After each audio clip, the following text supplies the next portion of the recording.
Assalamu alaikum wa rahmatullahi wa barakatuh, my dear brothers and sisters and viewers of IQRA TV.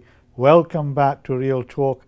I hope you've all had a wonderful Eid, a really coming together of the families, celebrating this important occasion in the calendar of Islam, remembering the sacrifice of Hazrat Ibrahim and teaching us to sacrifice something from ourselves to help those who are less fortunate than us around the world. So I hope you had a wonderful Eid. I hope you've had a really good break. Welcome back. It's nice to be back again with you in your living rooms to talk about issues that affect us on a day-to-day basis. And every day we try and bring some very important people here, guests, who make a difference to people's lives, who in their day-to-day work, whether it's in the political field, whether it's the security services, in the policing services, in criminal justice areas, people who do work tirelessly to try and improve the lives of fellow citizens. So today I'm really deeply grateful for my guest to have come today. We've tried to arrange this on a number of occasions because she's such a busy person that we've failed consistently, but today she's made a real effort. She's cleared her diaries. Actually, she's told me she was supposed to be somewhere else today, but she had committed herself to being here. My guest today is Shah, the Member of Parliament for Bradford West, who won this seat in 2015 with a majority that was quite illuminating to many, many people. Naz has become an internationally well-known person. She is very proud Bradfordian. She was born in Bradford. She grew up in Bradford, and she represents Bradford throughout not just the UK, but across the whole world as well. Naz, welcome. Assalamu alaikum wa rahmatullahi wa barakatuh. Really nice to finally have you here with me today and our viewers in IQRA TV. How are you today? Alhamdulillah. Thank you very much for the invitation, and I do apologise. No, there's no need for apology. I mean, obviously as a Member of Parliament, you're constantly on call, and people are demanding your services all the time. And particularly now that you are the Shadow Minister for Women and Equalities, Secretary of State for Women and Equalities, that's a huge portfolio, yes, to cover. Indeed. And you are in demand all the time. So I can understand why you, at a very short notice, you might have to cancel the meeting. Have you had a good recess? Alhamdulillah, it's been a at the time I was supposed to really take some time off. We had the Burqa comments, which kind of took over my time. But Right. alhamdulillah, yes, I saw your response to that and your letter to the chair of the Conservative Party. Have you had a response to that? No. You haven't? No, we've not had any response. That doesn't surprise me, does it? No, it doesn't surprise me either, to be honest. I mean, it seems to have died down a little bit, but we'll come back to that. I mean, one of the interesting questions that I always am fascinated by, people who go into politics. I mean, I've been a public servant most of my life. I worked in local government at a very senior management level for many, many years, and also in the National Health Service as Regional Director for the Yorkshire and Humberside region. So I've always worked in public service. But politics is a very interesting, funny, challenging, illuminating, sometimes it can make you, it can break you, game. What interests you into joining a political party, regardless of which party? Obviously you remember the Labour Party. Why did you join the political structure? What motivated you? Well, Iqbal bhai, I was similar to yourself, really. So I had a senior managerial position and a commissioner's position in the NHS. I worked for local government, Right. so I was a regional director. Very similar to. Yes, so very similar to yourselves. Right. Coming from the public sector, and then I was one of the first redundancies after the banking crisis. And yes, I had my third child. I was busy with family, and then I came out of doing all of that, taking I was a whistleblower by background, so I took the local government to court for that, and then I had some time out. I came back into politics because somebody threw down the gauntlet. Somebody challenged me and said, "Oh, what's wrong with Bradford?" And I talked about Bradley politics. I talked about racism, because when people don't challenge things in the community, which are not holding the community back, that in itself is racism. Because if you're not doing it because you're culturally, taking decisions because of a cultural appropriateness, then you're not dealing with the issues. You're dealing with the issue which was before you, which is the race of a people or the culture of a people, rather than equality. And at that time, I said, "Oh, well, it's racism," and I gave the explanation. and it was the MP for Perry Barr who was visiting Bradford, who I'd never met before. And he said, "Oh, why are you going to politics? You're very opinionated." And I said, "Don't be daft, it's the dirtiest place in a man's world." And he said, "Well, if you're not going to get in it, who's going to clean it up?" And he threw down the gauntlet. 3 years later, here I am, alhamdulillah. And you're enjoying it? Oh, absolutely. It's a huge privilege, huge, I huge I honour. go to the House of Commons quite often, and I've been doing that for the last 20 years or more. And I find the place, I mean, it's slightly changed at the moment. But, you know, I remember when I first walked in, you were seen with suspicion. And you were seen as maybe you're one of those lowly workers there, not realizing that, you know, I was representing, you know, 800,000 people, citizens of the town, the city that I was there representing. Have you seen, I mean, when you got in, there's an issue around women and men. There's sexism in the House of Commons was incredibly prevalent in those days. I know that things have changed a little bit. And I know Diane Abbott's comments about when she once walked into the House of Commons, somebody thought she was a cleaner, because that stereotype image of black and, you know, therefore you're a worker. Have you found the House of Commons more welcoming, or have you also come across some of those old cultures, particularly, you know, the gender issues are still there, maybe not as strong as they used to be before, but still there? I think, you know, I was very blessed because I went in on a, you know, on a high note, having beaten George Galloway. So I think people all recognise you and they expect you to come into Parliament. So there was a difference. And those that went before me, the Diane Abbotts of this world, and it was Dawn Butler that went into a lift and was questioned whether she should be in the lift. Oh, was it Dawn? Yes, I think you were. Yeah, and you know, these you know, political giants that are before me have made it a lot easier for the likes of myself. And then we had Shabana Mahmood from the Labour Party, and Rushanara Ali, Yasmin Qureshi. I remember Rushanara when she was a student. Well, she came to see me to ask for some guidance and advice. All right. So, you know, so we've got lots of women already there, which made it a lot easier for me. Had I been the first, I think it probably would have been a lot harder. Right. So, for example, when Baroness Farsi was went into the cabinet as the first Muslim woman, you know, I'm sure things were very different then. But no, alhamdulillah, they were a lot easier for me. And you know, I've got people who made those changes before me.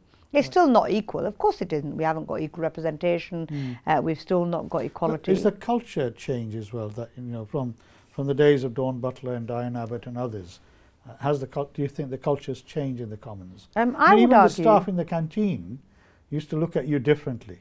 I mean, I've noticed there's a change. But when I first went in there, you know, you could actually feel the atmosphere had changed. And if you go into the House of Lords in those days, you know, it was really, really different.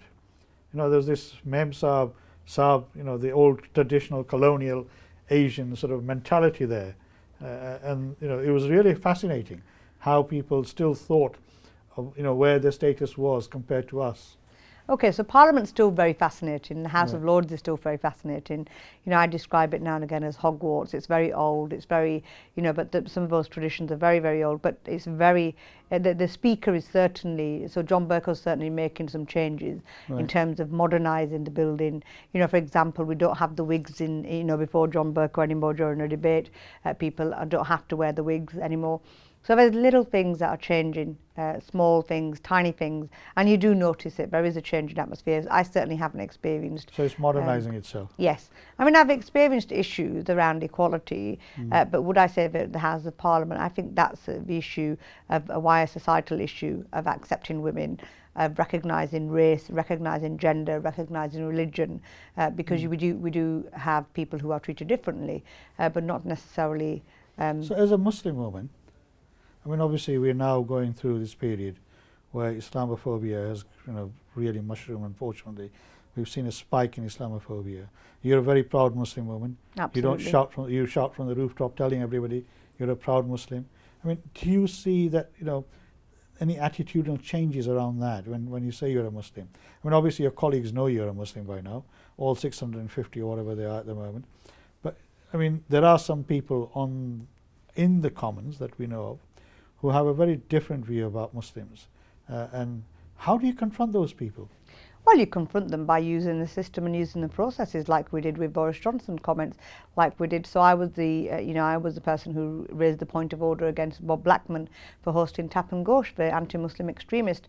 You know, so there are ways and means of highlighting it in Parliament.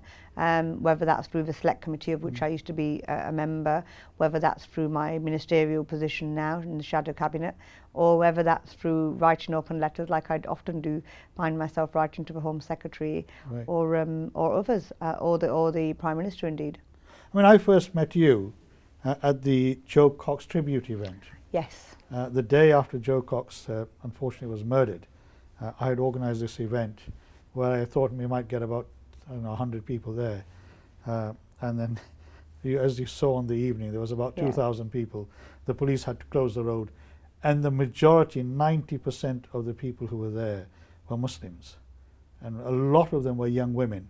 And a lot of them were in niqab as well, you know, who wanted to be there on the night to pay their respect to Joe Cox, and you were there as well. Absolutely. Unfortunately, because of it was Ramadan and we had a truncated program, I didn't get the chance to introduce you, or I'd get the chair of the evening to allow you to speak.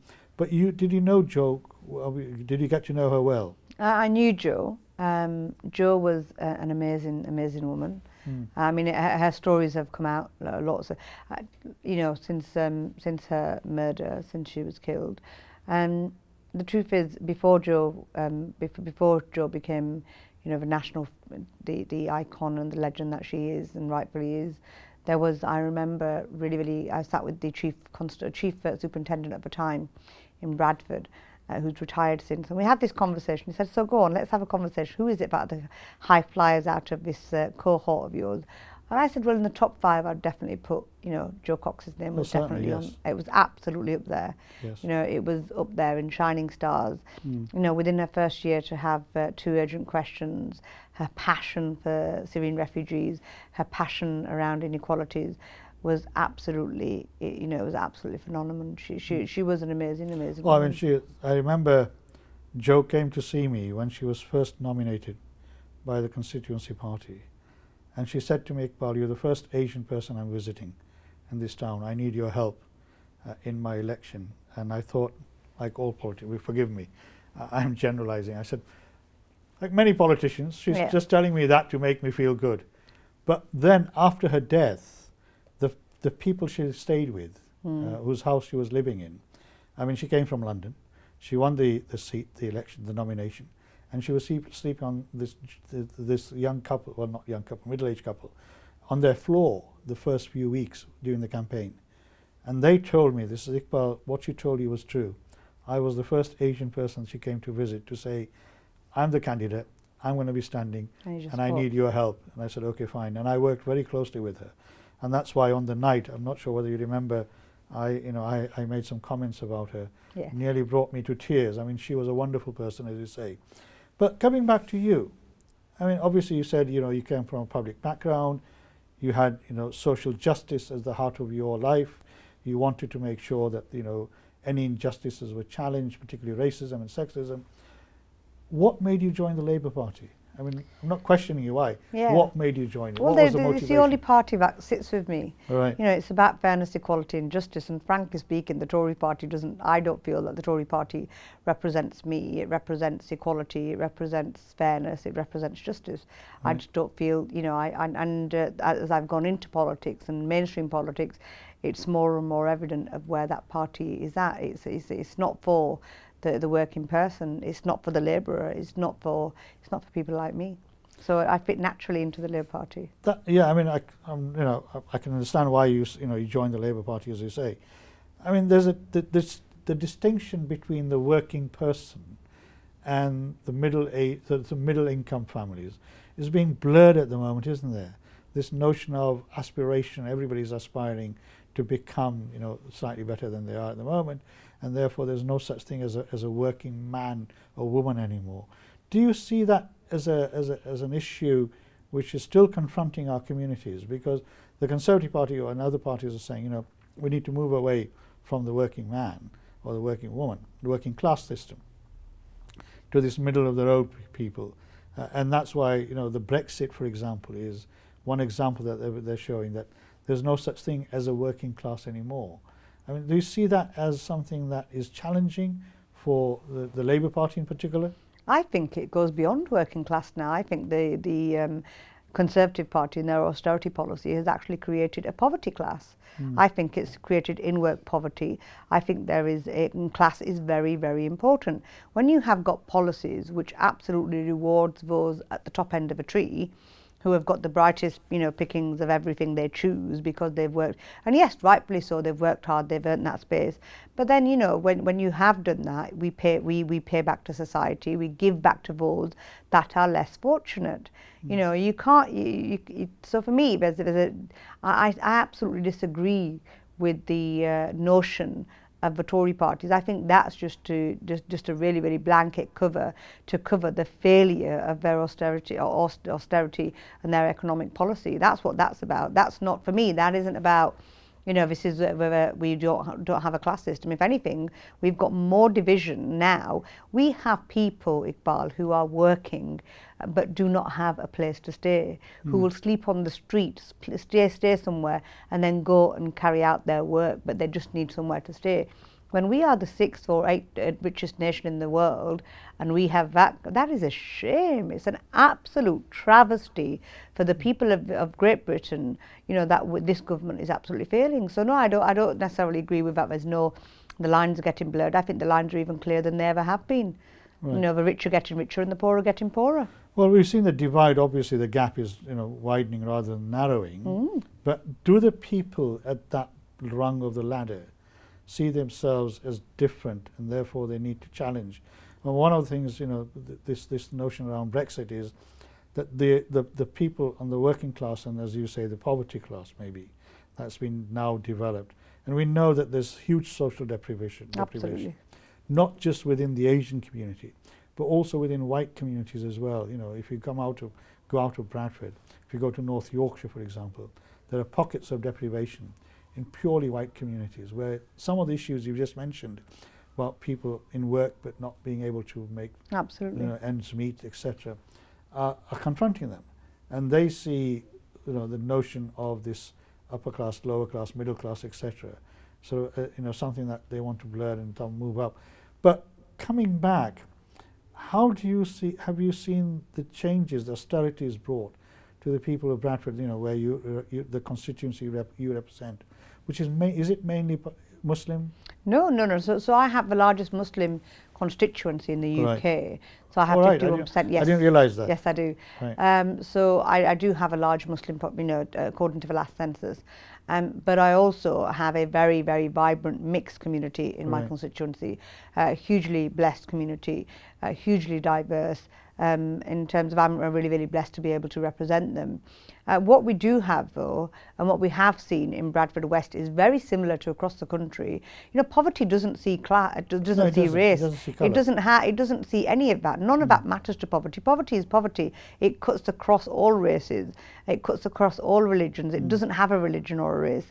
And the truth is that, yes, in Bradford West we've seen an absolute rise in the use of food banks. Yes, we've seen a rise of children. We had Ian Lavery, the chair of the Labour Party in my constituency a few weeks ago, and he was making a very, very clear case, which is absolutely clear, that we have children who are going to school and the schools are having to feed them earlier because that's their first meal of the day. Yes. That's the kind of poverty we're in, and in a rich superpower country, a forward developed country of the world, with one of the oldest democracies, and yet we have children who are in poverty.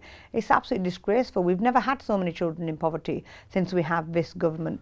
Why isn't the public, in the old days there would be big campaigns, protests, etc.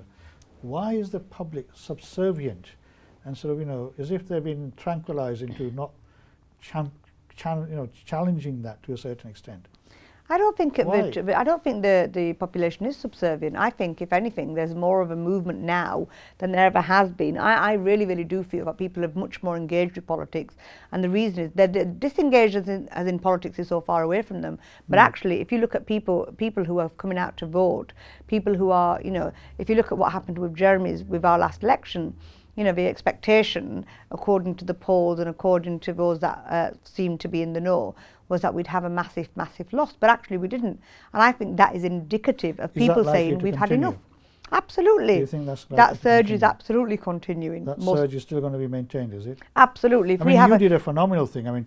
you first got elected, you had a good majority, and the second time round you had an even bigger majority. Yeah, alhamdulillah. So obviously you've done something right, and people here love you.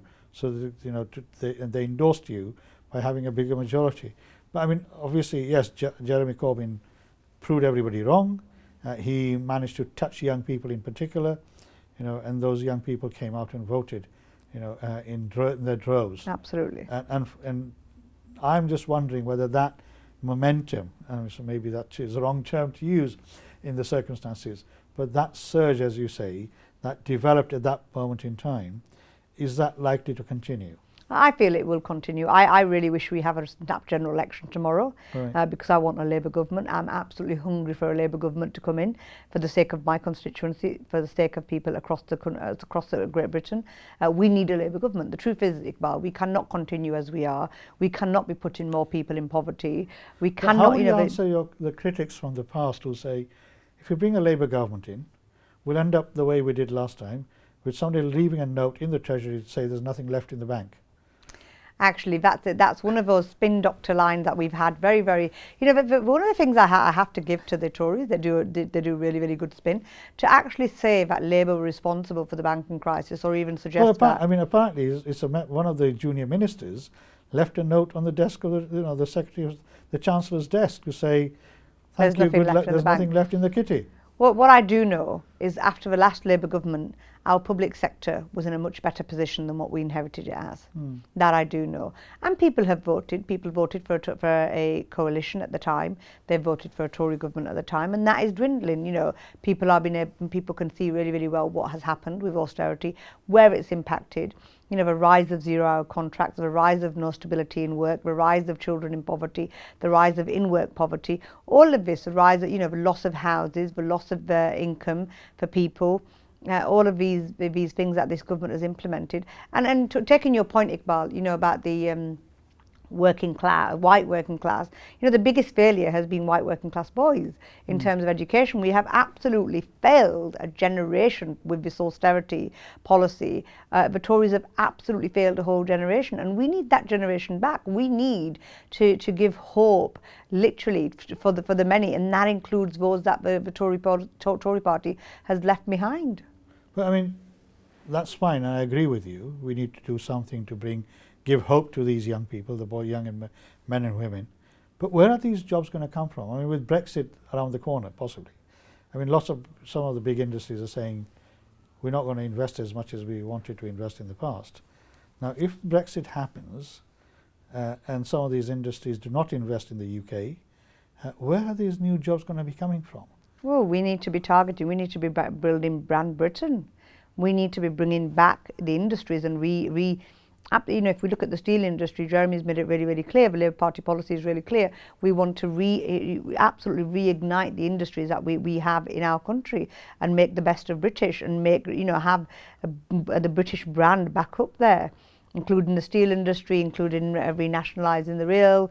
There are lots of things that we can be doing to making sure our economy remains one of the best after Brexit. Yeah, I mean, I work with a lot of businesses in my other role, and there's no doubt about it. Brand Britain, made in UK, has a premium. Absolutely. There's no doubt about it. And one of the businesses locally, for example, Regal, Yunus Chaudhry Sahab, his business, I mean, he now sells to many, many countries outside, abroad. And part of that is because it was made in Britain. Some of my other business contacts and colleagues that I work with, they're now trying to use that opportunity to market through the world, because made in UK is seen as having value and currency. But is that going to be sufficient to create the number of jobs that we're going to need? And as you say, if we have under-education, I don't call it underachievement, I call it under-education. I mean, in the past, in my days, our young people were not given the care and attention in schools that they deserved. I remember when I was at school, the careers officer suggested to me I should go into motor mechanics.